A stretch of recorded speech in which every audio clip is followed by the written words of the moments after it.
This is the sound of your ride home with Dad after he caught you vaping.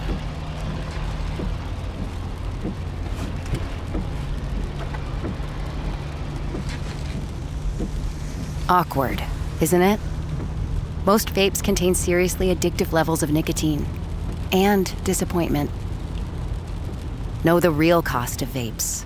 Brought to you by the FDA.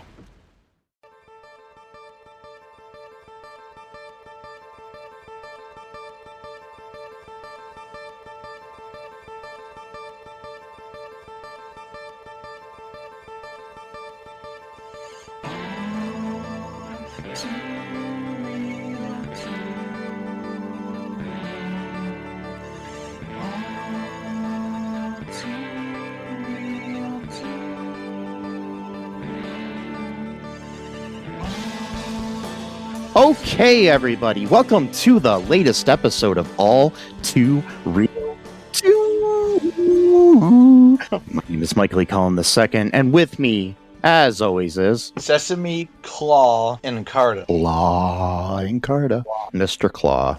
Why did you choose that name? Because I had this weird thing where I got scratched by like an animal's claw and something like that. I was on the ground and I picked it up and I accidentally cut myself because I was being stupid with it, wasn't paying attention. And now I got this weird like patch of like fur on my back. It's like a gray skin, and I think I've got to go see the doctor. I mean, I'm feeling kind of weird and almost like I want to like do like bad things for no particular reasons. I'm not really sure what's going on. I'm also sweating a lot too, so I don't know. Something's going on. Are you going to be able to make it through the podcast? I hope so. I think I'll be all right.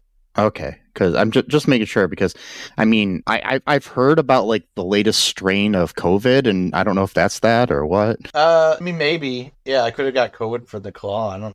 The claw. It's Clavid, not COVID. Claw. Yeah. Yes. Oh boy. So today on the show, folks, we're covering another 70s horror film. This one entitled "The Blood on Satan's Claw." Yeah. Also known as Satan's Skin, which is more accurate description of what the movie actually is. Yeah. Yes. Satan's Skin sounds like a death metal band. It does. No. But the Blood on Satan's Claw sounds more like a like an emo or screamo band. Yeah, a little bit. It does. Yeah. It's just like it's too much of a. It's like My Chemical Romance or something. I don't know. It's kind of It doesn't really sound like a death metal band or like a black metal, not a black Nazi metal band like like African American, more like a black metal like Norway band. Not that kind of black. Maybe Mark Robinson from North Carolina should open up start a black metal band. Yeah, sure. Yep. God. Anyways, so hopefully he'll be old news by the time this episode airs. It probably will be. Yeah. Anyways, this film, according to the Internet Movie Database, the plot is: in early 18th century England, the children of a village slowly convert into a coven of devil worshippers. Yeah. Mm-hmm. That's the plot, according to the Internet Movie Database. It's the summary. I guess it is, but I mean, there's a lot of stuff that happens in between that. But yeah, sure. I mean, there's also another description here. So the one said 18th century. This one says 17th century. So I think it was the 1700s.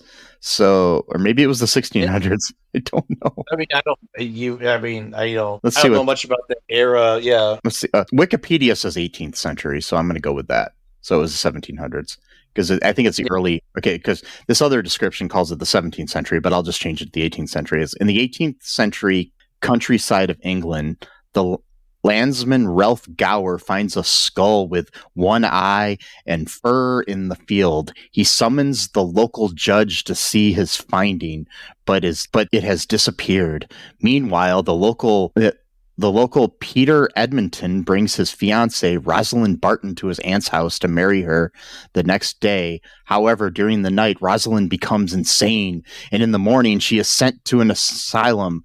And Peter sees a claw that has replaced her hand. Then Peter wakes up with a claw attacking him, and he cuts it out. But he finds that he has hacked down his own hand. The local children have strange behavior under under the command of Angel Blake, and they rape and kill others. In common, they have peculiar fur on their skin. The judge returns from London and concludes that the evil has possessed the children. What will he and his search party do? Okay. Exactly. Yes. So this film was directed by Piers Haggard. It was written by Robert Wynne Simmons and Piers Haggard.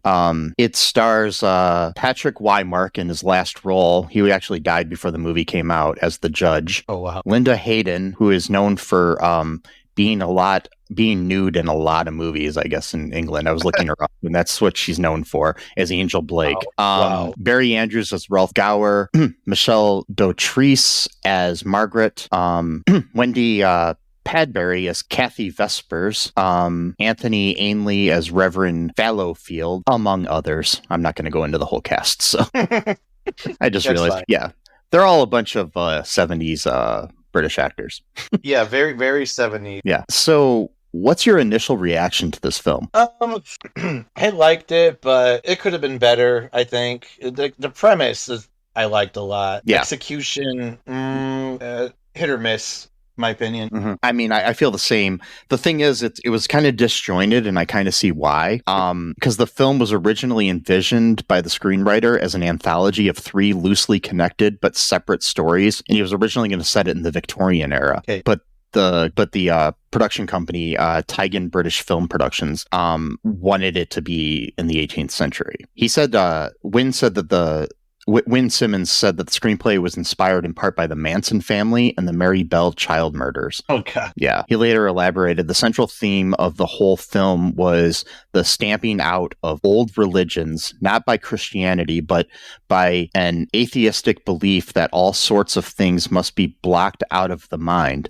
So the judge represents the dogged entitlement, if you like, who is saying, don't let these things lurk in dark corners, bring it out into the open, and then get rid of it. When it becomes a fully fledged cult, it will show itself. So, yeah. I mean, yeah, at one point he even said, yeah. I mean, he didn't say it in those words, but he said something like, we have to let the evil grow to, I guess, know what's really going on, or something along those lines. Before he went back to London, where he, I guess, lives for the most part or something. I'm not really sure. Yeah, and so they basically, the company eventually said that they needed him to. They specifically asked him. There was a film that came out previously by the company called Witchfinder General, which is another good name for a band. Oh yeah, totally. That has elements that were similar to that film, including a book of witches, as well as a sequence of a body in water, to find out if she's a witch and stuff like that. They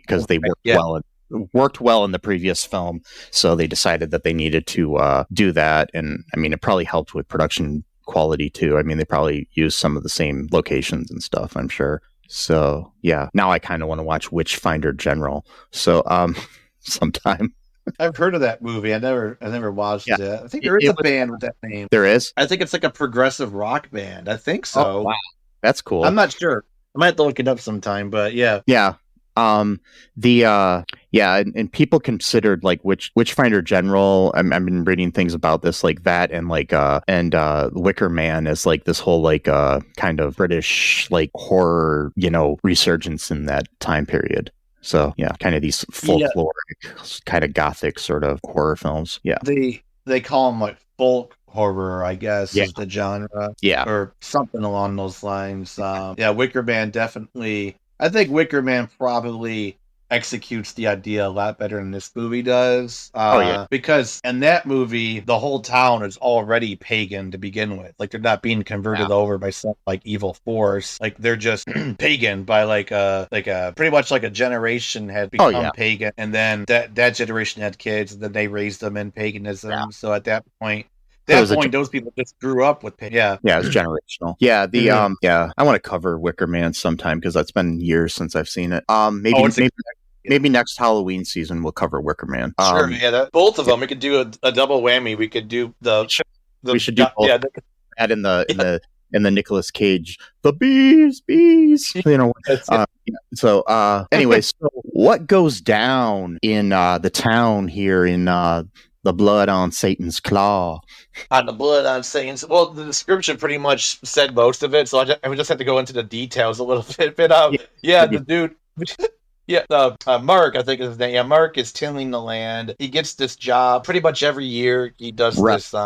It's Ralph. Sorry, never mind. Yeah, Ralph. Every year he gets this job where he tills this land, and then he ends up finding this weird looking skull that looks sort of humanoid, but not completely. He calls it a feet. I'm not really sure what that means. That's what he calls it. And, understandably, he's kind of freaked out about this. So then he goes to talk to the judge, who happens to be in town. And then the judge, doesn't really want to be bothered by it. But Ralph, is persistent. So finally, he's like, okay, just show me, show me where this thing is. And of course, gets there, disappeared, So the judge thinks he's just like seeing things or whatever. But, he does eventually kind of come around, when all these strange things start happening, because Peter, he's staying at Peter's aunt's house, I guess. This guy named Peter lives with his aunt. They never really know what happened to his parents or whatever. That's not part of the movie. And he wants to get married to this farmer's daughter, Ellen, right? Was it Ellen? No, not Ellen. Her name is Deepadi Babu. That's her name, Deepadi Babu.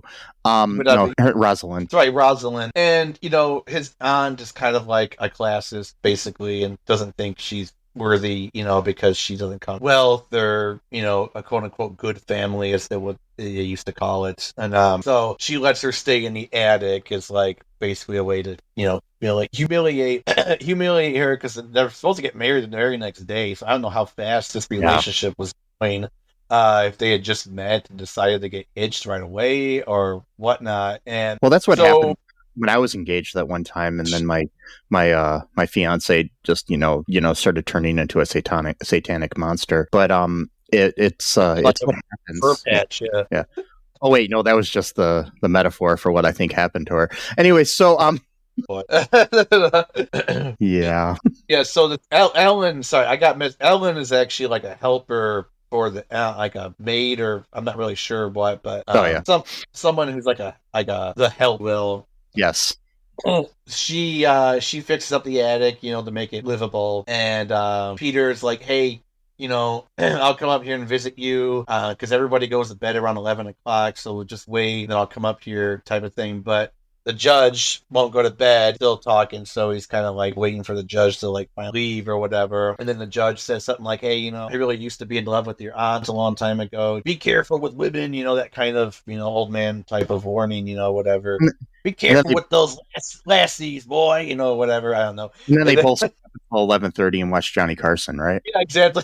And then, and then, So Peter walks up there and he hears screaming because Rosalind had something and was just screaming frantically about whatever scene. And they eventually break down the door because she won't open it. And then it was the aunt went in, and then she like scratched her real hard across the face. Now her aunt has like basically like a poison eye, I guess, because I guess this devilish stuff also is like infects your blood apparently too or something. I don't know. And so she they sent her, oh man, that scene just gives me the goose, scary shit, man. So as they're basically like taking her quote to the madhouse, she gives Peter this really seductive but like also really evil stare. Oh my god, it just freaks me out just thinking about it. Like, it was a really good acting because like I just felt terrified. I thought she was gonna like lunge after him and just like rip his heart out, like, or something like that, because she just looked at him with so much malice. Like, just a good actor, good face acting right there.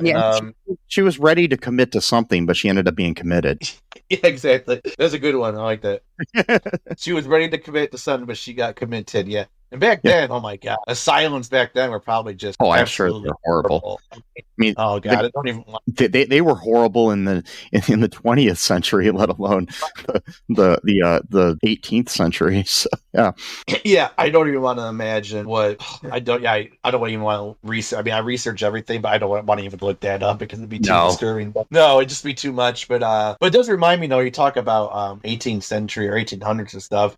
The history of the word chill pill is actually, I know it's kind of a tangent, but whatever, this is what we do. But the history of the term chill pill actually comes from this where they used to give people like shots of something and they were like really afraid or whatever. They would give people a pill that would like alleviate their anxiety, and it was called the chill, later on the chill pill. And later on they're just like, well, why don't we just put the medicine in these pills? Like, if we're giving someone a pill to calm them down, did they give them a shot? Why don't we just give them the pill? It's like, yeah, you should have thought about that right away, but okay. What do you mean in the pill? Like, the medicine that they're trying to put in the shot. I gotcha. Now I was confused. It's something that would calm them down before they gave the shot. Yeah. So they just putting the instead of injecting, they would put it in a pill form. Gotcha. They would give a little bit, and then once they got calmed down, then they would give them the shot. Yeah. But later on, but what I was saying is later on they just decided to give people pills instead of shots. I gotcha. It's weird. Like, I don't know why they didn't even just begin with that, but I guess better late than never. I don't know. Maybe it was harder to press maybe back then. Some medicine you can't give in pill form. You have to do it in a shot because it has to go right into the bloodstream. So yeah. That's true. Yeah, that is true. Yeah. So I mean, you can't give like a flu shot or something, in a pill form. I don't think so. You can't get a flu pill. Can I take my flu pill? Uh-huh. My COVID pill? I mean, maybe people would take them because it's not the jab or whatever they fucking say because they're all fucking conspiracy theorists. Yeah. Bro. Yeah, like they're like the microchips in the satanic demon fetuses are inside the shot, bro. But I'm gonna let Elon Musk put a huge bolt through my head like freaking Eddie Munster, like, or whatever. It's just like it's like, what the hell? Okay. Jeez. People are strange when you're strange. Okay, anyway, so anyway, what goes on now? So Rosalind is committed. Meanwhile, there are 3 children who find a claw from the deformed body from which the skull came from while playing in a field. So that evening, Mistress Banham disappears. Who was she? I'm trying to remember. I forgot all about that. Yeah, she disappears. I'm trying to remember who she was. Yeah, she. Was she the aunt? Maybe. Oh yeah, the aunt. She got scratched real bad across. No, she disappeared.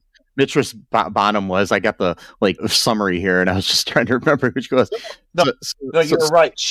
Ellen was treating her, but then she left. Okay. Yeah. So they're like convinced that the house contains the evil. So at night, Peter decides to sneak up to the attic, and then he's attached by a creature with clawed fur who's somehow under the floorboards of the attic. I don't understand how logic on that works, but I know. Like, wait, what? Yeah. So basically he ends up he cuts off his hand his hand turned into a claw, like a furry claw, He thinks he's cutting a hand off of somebody else, but it's actually his hand. Yeah. Wow. And then when it's cut off, it turns into his regular hand. So yeah. I mean, I have carpal tunnel and I've never had to, I wonder if that's related. Maybe Satan is invading my hand. Maybe the devil's claw has cut you and then he got you carpal tunnel. Yeah, sure. That makes sense. So basically, the judge doesn't believe any of this shit yet still, but he's skeptical of things, but he leaves the next day he borrows a book on witchcraft from the doctor. Right, the doctor. The doctor has a book on witchcraft. When I'm looking for my primary care physician, I always ask them first. I would be like, "Do you have a book on witchcraft?" They say yes. Like, okay, good. That's all right. They always look at me weird first, and they're like, "Of course, we have a book on witchcraft." Of course. Who doesn't? Yeah. I mean, that's what you read first day in medical school. Like, what the fuck? Yeah. Like, why do you ask us all the time? Your last doctor told me you'd ask me that. Exactly. We're in communication with each other, right? We talk to each other about you, so... Yes. There's a whole chapter about you in the book of witchcraft. What are you talking about, dumbass? Yeah. So he he ends up leaving this guy who's like kind of a slow-witted dude named Middleton in charge of things. Yeah. Yeah. Then Mark, he's one of the 3 children who has curly blonde hair and is somehow, the brother of a girl with dark hair, and I don't know. Anyways, so it happens. But yeah, but he's lured out by his classmates who are playing truant. They get him out of there. He's not feeling well. He's basically got the fur on his stomach somehow. Yeah. I always check to see if I do every time I shower. I have yet to grow the fur on my stomach. So how does that happen though? Do you have to touch the claw to get the fur? Is it gonna cut you, or like they had the claw like in a little pouch before that, right? They like in this lessons with the minister or something that they were passing around, and I think that might be where he got it. Okay, because all of them touched it at one point. Okay, I think the claw is like possessing these kids to become part of this coven of satanic, people, Satan worshippers or whatever. Well, yeah, I think anyone who touches it, because later on, some of the adults are also part of this thing, and 2 creepy, really old people. So especially. Yep. Anyways, Mark ends up, he's being tricked into playing like with these people. They blindfold him, and he's playing what they call blind man's bluff. And they end up basically killing him while he's blindfolded, because that's what you do, So with this stuff, I'm not. The movie didn't really explain it. I don't know if it was intentional or if it's just because it was like supposed to be 3 stories wrapped in one. But how do they decide who to sacrifice? And that's what I was. You know what I mean? Like, yeah, because that's what I never understood. They never said like there wasn't like anybody directly like there like Satan wasn't like he was a character at one point, or Satan or Behemoth or whatever they call him. Wasn't like leading them and saying, okay, you're going to have to sacrifice Mark, right, or or whoever else. So I'm just trying to figure out if they just did that on purpose, or just did not have enough time to do it or whatever. Yeah. So Mark's dead, and he's put into the woodshed at his family's house. What's that? Yeah. Underneath a bunch of wood too, like. Yeah. They took time to bury him in the woodshed. Right. So then we have a scene where Angel Blake, one of the devil worshipping teens, who is like the kind of main one. She a good punk. What's that? Punk band name, devil worshipping teens. Yes. That's actually the name of my my primary care facility that I go to. Wait, your doctor's a bunch of teenagers? Wow, you must be really smart. That's why they have the witch book. Yeah, there we go. Wow, like Doogie Howser over here, like yeah. Wow. So they anyways, Angel tries to seduce Reverend Fallowfield, Fallow Field, when so she like just shows up, starts disrobing, and by the way, she was under contract to the studio, and the directors and everybody, the way the contract read, she had to be in this movie.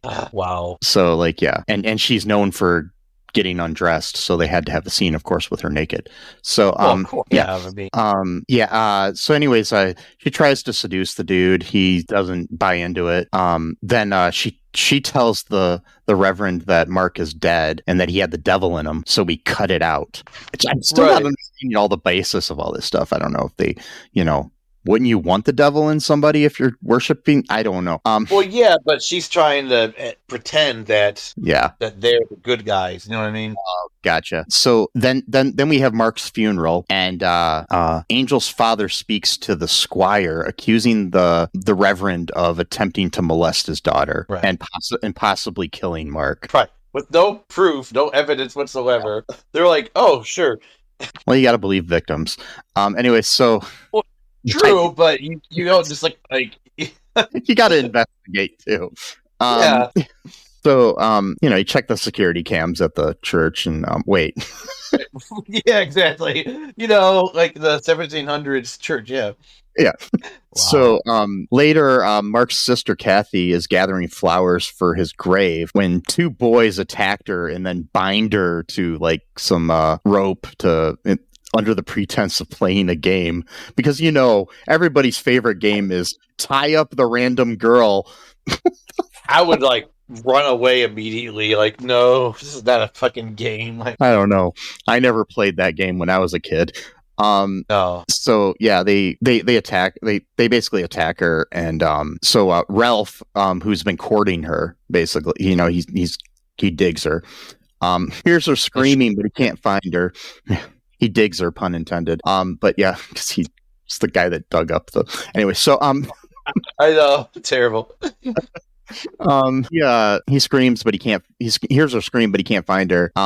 Basically the boys had led Cathy to Angel, who marches her in some weird procession with the other children to like this like ruins of an old church, where they perform like a black mass to the demon Behemoth. Yeah. Behemoth. I'm sorry, Behemoth. Well, Behemoth. it could Behemoth. be York. Yeah. Yeah.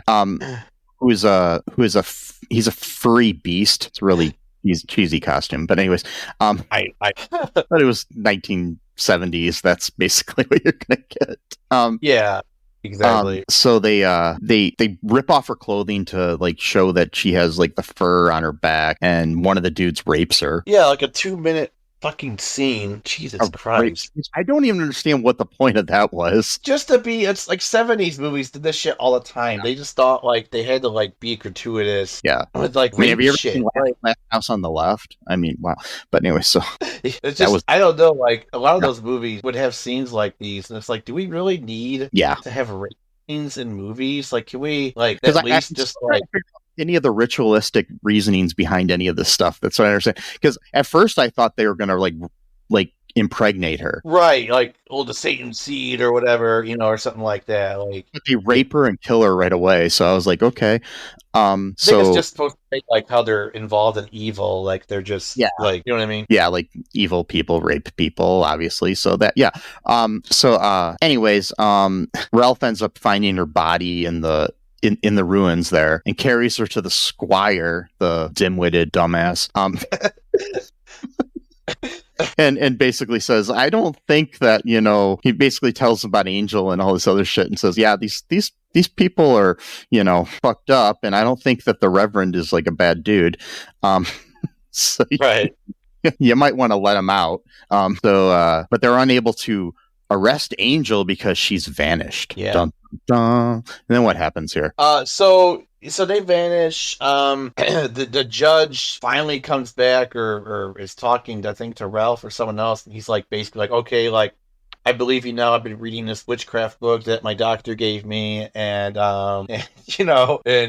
gave me some penicillin, but then he's like, there's a whole other scene though before that with these guys attempting to drown a girl named Margaret. Yeah, that's right. They're like, they know that shit's going down, so they're chasing. And Ralph and Cathy's mom are trying to like help her out, and they have the scene where the doctor cuts off Satan's skin. So yeah. Oh, that's right. Yeah, he does like a binder surgery on her, is able to cut it out, and like there's like not any blood. Like it's just like her behind. Like there's a little bit of redness, but that's about it. Margaret goes to Angel, and Angel doesn't want her anymore because she doesn't have a piece of the demon's skin. So yeah, right. She's not useful anymore, and so we have this whole scene then where they're like basically gonna attack Margaret with like these rabid dogs that the judge has brought to the village to like find it, because he has a dog smell like the skin and basically to like track down like any that scent or whatever. Yeah, and he basically told Ralph like, hey, like I believe you now, but like we're gonna have to do this my way, and we're gonna like use like extreme measures to like get rid of the problem. So he's like, oh shit's about to go down. The judge. Another thing too about this movie. So the judge is like simultaneously one of the main characters, but he's hardly in the movie at all. Yeah. So it's like, wait, what? He's like the most well-known actor in the movie too at the time. So it's he ends up doing like the final thing in the movie, which is like a huge thing, but he's in like 10 minutes, and it's like, okay, but again, like this movie was supposed to be like 3 separate films or whatever, so it kind of and so he brings his attack dogs, a bunch of people, they're witch hunting. They got people ready to go. Margaret eventually tells them under torture, because they're now they're torturing teenage girls are under a spell. So what they're doing actually. That was the thing you did in that era, shortly it's totally where that in Salem, Massachusetts, shit like this was going down too. So yeah, totally. But it's like you're torturing someone who is literally under an evil spell, and any of their actions actually they're not committing because their brains have been like taken over by something else. But sure, let's this evil has entered. But fine, okay. So she says, they're anywhere hidden in this area. My master's coming, blah, blah, blah, or whatever. She escapes somehow. And then, she goes back to Angel, and Angel's like, fuck this shit. Because she gets them getting caught in a bear trap or some shit. And she's like, hey, Angel, help me out. And she's like, no, I don't care. Just she leaves her trap or whatever. It's all screwed up, bloody and shit. And the dogs are snarling at her. And I'm like, oh, God, these dogs fucking poor girl. I'm going to turn it off. But like, and so Ralph, he's hiding too because he sees like his entire leg is like this, like the devil's skin like really got to him the most for some reason, and so he's like worried that the dogs and the witch hunters are gonna find him, and he hears this knock door, and he's like, oh shit, they're after me. It turns out it's the witch people that have found him, and they want to take him to do the final ritual, because basically what they're doing is that they're cutting out skin because they're trying to collect it all, and for some reason that's gonna then bring this to life. For some reason, I'm not sure why that's the thing that you need to do. Like, why would you need to grow skin on a human body, cut it out, and then give it to some beast that's gonna like give it its final form? Like, I don't understand what that would. Okay, and then so they're like, oh shit, man, about to kill Ralph, terrible. He's the one that found the thing in the first place. But then the judge shows up at the nick of time. He's got corralling all the witches because they're like on both sides. I think they killed Angel right away and stabbed her. And then the judge pierces. Honestly, it looks like a piñata. Like, I mean, that's what it looked like. And, like, I mean.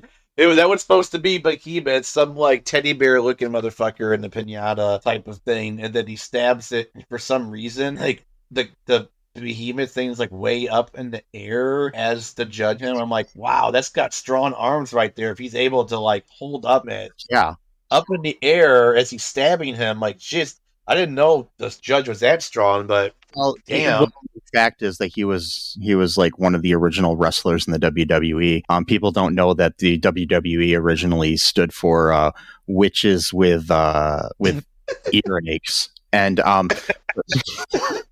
yes, that's what it was.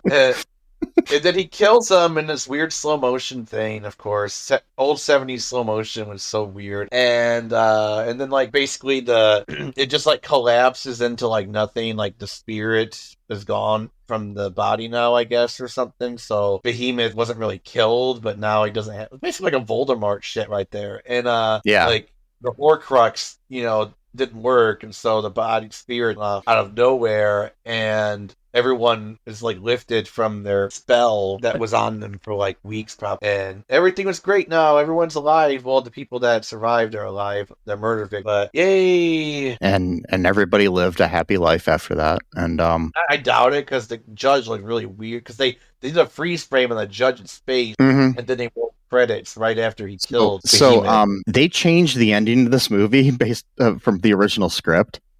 Okay. So it was mandated by the studio. They had to redraft of the ending, which originally had the judge enlisting a militia to murder the entire village to eradicate the cult. Whoa. So yeah. Wow. Yeah, they thought that the ending was too bleak, and it was replaced with a finale in which the demon is defeated and the villagers are spared. So yeah, he was just going to kill everybody, which, I mean, that makes more sense. He's talking about, yeah. Well, it's the Israeli way of doing things. Yep. Yep.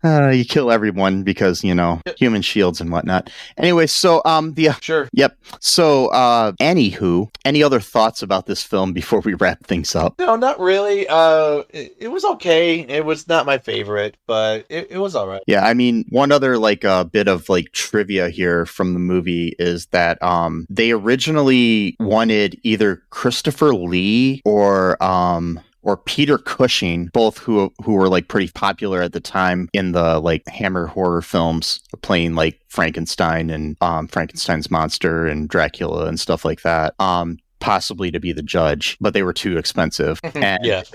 they also considered Donald Pleasance, who people know from the original Halloween movies, as Dr. Loomis in those, and Michael Gow, who Americans probably know better as Alfred in the Tim Burton Batman movies. So yeah. Okay. Yeah. Those all were considered before Patrick Wymark as the judge, but Patrick Wymark was pretty popular at the time too, but he wasn't, as expensive. So yeah. So yeah, it would have been interesting to see like, Peter Cushing as Peter Cushing people may also know as Grand Moff Tarkin from Star Wars. So yeah. Yeah, no, exactly. Yeah. The Patrick dude, he reminded me of, I don't know if I've seen him in other things, or maybe he just looks a little bit like what's the dude that was in Hannibal Lecter a little bit? I mean, not in Hannibal, the Anthony Hopkins. Oh, okay, yeah. He does a little bit like him. He does look a little bit like him, yeah. I knew it wasn't him. I knew he wouldn't be in a movie like this, though. I mean, he might have, but I think he was pretty young at the time too, so kind of young at the time. Yeah. So yeah, it was interesting. I enjoyed the movie. And speaking of like Peter Cushing and stuff, if you haven't seen the Frankenstein movies with him in it as Dr. Frankenstein, I highly recommend them. They're so good. Made around the same era, but they're so good. The probably my favorite adaptation of Mary Shelley's Frankenstein is the one with him and him as Dr. Frankenstein and Christopher Lee as the monster. So yeah.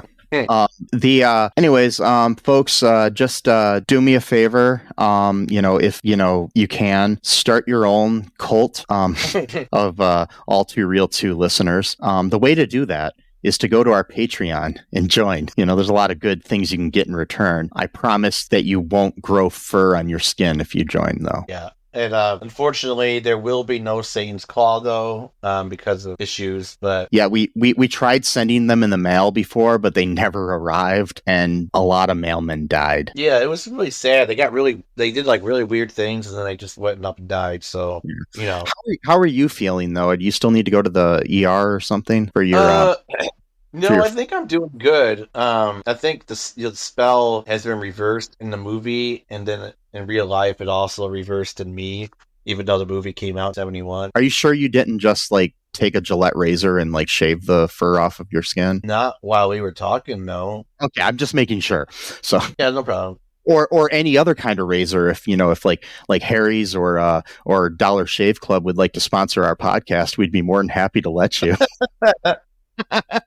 Wow. Yeah. Oh. Anywho, just be sure to check out all of our stuff at all2real2.com. It's the best way to support us. There's lots of links to all of our social media and everything. Just share the show with your friends. In all seriousness, also check out our charities that we have listed in our show notes. You can donate to those. There's a lot of good charities that can help people. I don't think there's anything in there that'll help people that are infected by the devil's claw, but better things that are more realistic you can help people with, such as the kids suffering in Palestine, also, and things to help people out with alcoholism and suicide prevention, a bunch of different things that I've added from time to time on there. I don't even remember all the charities, but check them out. They're all good. If you find any issues with any of them that we have, be sure to message me at mike@cullenpark.com, and I'll look into it and take them down if they turn out to be some kind of scam or fraud. But I pretty well vetted these, and I think they're good charities. So until next time, folks, just remember this, that I love you. Behemoth loves you. Behemoth, however you pronounce it. Sesame loves you. Free Palestine. Trans lives are human lives. And until next time, bye-bye. Thanks for listening to All Too Real 2 podcast, a Cullen Park production. Produced and edited by Michael E. Cullen II. Music by Matthew Hawes. Subscribe and share the show. Visit us at cullenpark.com.